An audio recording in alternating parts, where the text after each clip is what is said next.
السلام علیکم۔ آج ہم آپ کو بتائیں گے کہ فلسطین اور اسرائیل کے درمیان جو تنازعات ہیں اصل میں شروع کہاں سے ہوئے، اس کے پیچھے کی تاریخ کیا ہے، اس کے پیچھے اصل کہانی کیا ہے۔ اصل میں یہ سارا علاقہ خلافت عثمانیہ کے زیر اثر تھا، یعنی خلافت عثمانیہ کا حصہ تھا، اور یہ سلطنت 3 براعظموں تک پھیلی ہوئی تھی۔ 1878 کے ریکارڈ کے مطابق یہاں پر 87% مسلمان، 10% عیسائی اور 3% یہودی رہائش پذیر تھے۔ آخر ایک دم سے ایسا کیا ہوا کہ پوری دنیا سے یہودی اس علاقے میں آ کر آباد ہوئے، اور 1947 میں یونائٹڈ نیشن نے یہاں پر ایک یہودی ریاست قائم کر دی۔ آخر اس کی وجہ کیا تھی، اس کے پیچھے تاریخ کیا ہے، یہاں تک حالات کیسے پہنچے، اس سبھی پہ بات کریں گے۔ آپ لوگوں نے ہمارے ساتھ رہنا ہے، تفصیلی بات چیت ہوگی، ہم آپ کو اس معاملے کی جڑ تک پہنچانے کی کوشش کریں گے۔ 19ویں صدی کے آخر میں ایک یہودی جرنلسٹ نے ایک کنسیپٹ دیا جس کو زائنزم کہا جاتا ہے۔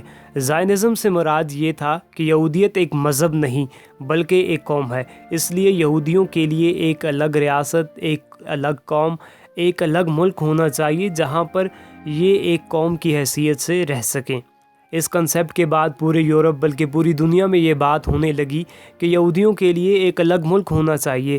یہ بات چلتے چلتے 20ویں صدی میں داخل ہوتی ہے، اور 20ویں صدی میں ورلڈ وار 1 آتی ہے جب فرانس اور انگلینڈ جنگ کر رہے تھے جرمنی کے ساتھ کچھ اور ملک بھی تھے، لیکن اس جنگ میں سلطنت عثمانیہ نے جرمنی کا ساتھ دیا۔ اب جب یہ جنگ جاری تھی تو 1917 میں برطانیہ نے بیلفورٹ ڈیکلیریشن دیا، جس میں یہ کہا گیا کہ ہم یہودیوں کی مدد کریں گے ورلڈ وار 1 جیتنے کے بعد، کہ وہ یہاں پر جسے آج ہم فلسطین اور اسرائیل کے نام سے جانتے ہیں، یہاں پر یہودیوں کی آبادی کو قائم کریں گے اور ان کے لیے ایک ریاست قائم کریں گے۔ برطانوی لوگ بڑے چالاک، 1917 میں انہوں نے بیلفورٹ ڈیکلیریشن دیا، لیکن 1916 میں پہلے یہ فرانس کے ساتھ معاہدہ کر چکے تھے کہ یہ جو علاقہ ہے وہ برطانیہ اپنے پاس رکھے گا۔ اور آپ کو یہ جان کر اور بھی زیادہ حیرانی ہوگی کہ 1915 میں برطانیہ نے اسی علاقے کو لے کر ایک اور معاہدہ شریف حسین جو کہ مکہ کے حکمران تھے ان کے ساتھ بھی کیا کہ اگر آپ سلطنت عثمانیہ کے خلاف بغاوت کرتے ہیں تو آپ کو یہ حق دیا جائے گا کہ آپ اس علاقے پر حکومت کریں۔ اصل میں سلطنت عثمانیہ جب اپنے دور میں راج کر رہی تھی تو اس وقت سارے علاقے اس کے زیر اثر تھے۔ برطانیہ نے اصل میں شریف حسین کو یہ آفر دی کہ اگر آپ بغاوت کرتے ہیں تو پھر یہ علاقہ آپ کو دیا جائے گا۔ یہاں پر اس علاقے کو لے کر برطانیہ نے 3 معاہدے کیے۔ بیلفورٹ ڈیکلیریشن جس میں انہوں نے یہ کہا کہ وہ یہودیوں کی آبادی قائم کریں گے۔ دوسرا معاہدہ فرانس کے ساتھ کیا گیا جس میں انہوں نے یہ کہا کہ وہ یہ علاقہ اپنے پاس رکھیں گے۔ تیسرا معاہدہ شریف حسین کے ساتھ کیا گیا جس میں انہوں نے یہ کہا کہ اگر شریف حسین سلطنت عثمانیہ کے ساتھ بغاوت کرتے ہیں تو یہ علاقہ شریف حسین کو دیا جائے گا۔ جب ورلڈ وار 1 برطانیہ اور فرانس جیت جاتے ہیں اور سلطنت عثمانیہ ٹکڑوں میں تقسیم ہو جاتی ہے، اس کے بعد اس علاقے پر برطانیہ اپنا تسلط قائم کر لیتا ہے۔ بیلفورٹ ڈیکلیریشن کے مطابق یہودیوں کے لیے سلطنت بنائی جائے گی، تو انہوں نے یہودیوں کو فیسیلیٹیٹ کرنا شروع کر دیا، کہ وہ یہاں آ کر اپنی رہائش قائم کر سکیں۔ اب یہاں پر یہ بات بھی ضروری ہے کہ جو علاقہ فلسطین کا تھا، پوری دنیا سے یہودی یہاں پر آ کر آباد ہونا کیوں چاہتے تھے؟ اصل میں یہ علاقہ مسلمانوں، یہودیوں اور عیسائیوں کے لیے ایک مقدس جگہ ہے، ایک اہم جگہ ہے۔ یہودی یہ سمجھتے ہیں کہ ان کے مذہب کا آغاز یہیں سے ہوا تھا، اس لیے وہ چاہتے ہیں کہ ہماری ریاست بھی یہیں پر قائم ہو۔ تو ہوا کیا، برطانیہ نے انہیں فیسیلیٹیٹ کرنا شروع کیا اور پوری دنیا کے یہودی یہاں آنا شروع ہو گئے اور یہاں اپنی رہائش قائم کرنا شروع کر دی۔ اب آپ یہ دیکھیں کہ 1929 سے لے کر 1939 تک یہاں پر تقریباً 3,20,000 یہودی آ چکے تھے، جو ایک زمانے میں صرف 3% تھے۔ اب یہ 30% سے بھی زیادہ ہو چکے تھے۔ اب اس کا اثر کیا ہوا کہ 1936 میں فلسطینیوں نے برطانیہ کے خلاف بغاوت کر دی کہ ہمارا حق مارا جا رہا ہے۔ یہودی جو کہ اسلحہ لیس تھے، جو پہلے سے ہی یہاں پر ٹریننگ کر رہے تھے، انہوں نے برطانیہ کا ساتھ دیا اور اس بغاوت کو دبانے میں اہم کردار ادا کیا، اور اس طرح اس بغاوت کو دبا دیا گیا۔ اس بغاوت کے بعد برطانیہ نے ایک وائپر جاری کیا، اس میں یہ کیا گیا کہ یہودیوں کو لمٹائز کر دیا گیا، جو پوری دنیا سے یہودی آ رہے تھے ان پر اب لمیٹیشن لگا دی گئیں،